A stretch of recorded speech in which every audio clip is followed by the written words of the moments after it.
எப்படி ஸ்ப்ரெட் ஆகும்னு பார்க்குறேன். இல்லை, நீங்க சிறுபான்மையர் மட்டும் இல்ல, எந்த எந்த மக்களும் இன்னைக்கு திமுக மேல எந்த ஒரு நம்பிக்கையும் இல்லாமல் இருக்கிறார்கள். முக்கியமா சிறுபான்மை மக்களுக்கு ஏகப்பட்ட பல வாக்குறுதிகள் இவர்கள் ஆட்சிக்கு வரும் முன் கொடுத்திருந்தாங்க. எதையுமே இவர்கள் நிறைவேற்றவில்லை. சிறுபான்மை மக்களை வெறும் ஓட்டு வங்கியாக மட்டுமே திமுக பயன்படுத்தி வந்தது. 4.5 ஆண்டுகள் அவர்கள் அவர்களை யாரையும் பக்கத்துல கூட அனுமதிக்கவில்லை. கடைசியாக தேர்தலுக்கு ஒரு 6 மாசத்துக்கு முன்னாடி இவங்க எல்லாரையும் ஒரு பெரிய காவலர்கள் போல காட்டிக்கொள்வது. இதுவரை அவர்கள் தமிழக மக்களிடம் வேறு ஆல்டர்னேட்டிவ் இல்லாதனால, ஏன்னா கடந்த தேர்தலில் பாஜக இருந்த காரணத்தினால் அவர் ஒரே செயலாக திமுகவை தேர்ந்தெடுத்தார்கள்.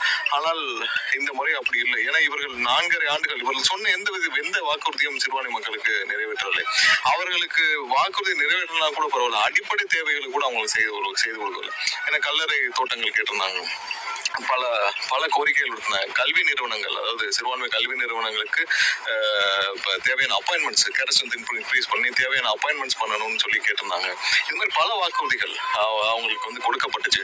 ஏன்னா சிறுபான்மை கல்வி நிறுவனங்கள் உங்களுக்கு தெரியும், கிட்டத்தட்ட 300-400 ஆண்டுகளாக தமிழகம் முழுவதும் இல்லை, இந்தியா முழுவதும் பல லட்சக்கணக்கான கோடிக்கணக்கான பேரை படிக்க வைத்து ஆளாக்கியது சிறுபான்மை கிறிஸ்தவ கல்வி நிறுவனங்கள். ஸோ அந்த கல்வி நிறுவனங்கள் இன்னைக்கு மோசமான ஒரு நலிவடைந்த சூழ்நிலையில் இருக்கு.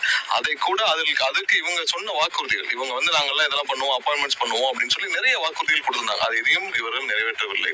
ஸோ அவர்கள் கண்டிப்பாக அனைத்து தரப்பு மக்களிடமும் அவங்களுடைய நம்பிக்கையை இழந்து விட்டது திமுக. அந்த பயத்தில் தான் இன்னைக்கு எல்லா இடத்துலயும் கிறிஸ்துமஸ் விழான்னு சொல்லிட்டு அவங்க கட்சிக்காரங்களையும் கொண்டு போய் உட்கார வச்சு ஒரு விழாவாக பண்ணி ஒரு பூசி முழுகிற வேலையை தான் பண்றாங்க.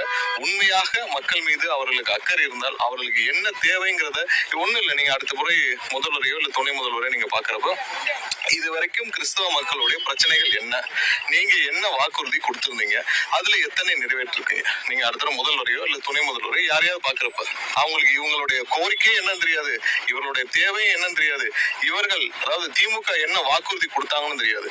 நாங்கள் கண்டிப்பா இது ஓட்டுக்காக செய்யவில்லை. இது ஒரு சமத்துவ கிறிஸ்துமஸ் விழாவா அனைத்து தரப்பு பயணம் சேலம் சொல்றாங்க. இல்ல, எங்களுக்கு எல்லாமே பெர்மிஷன்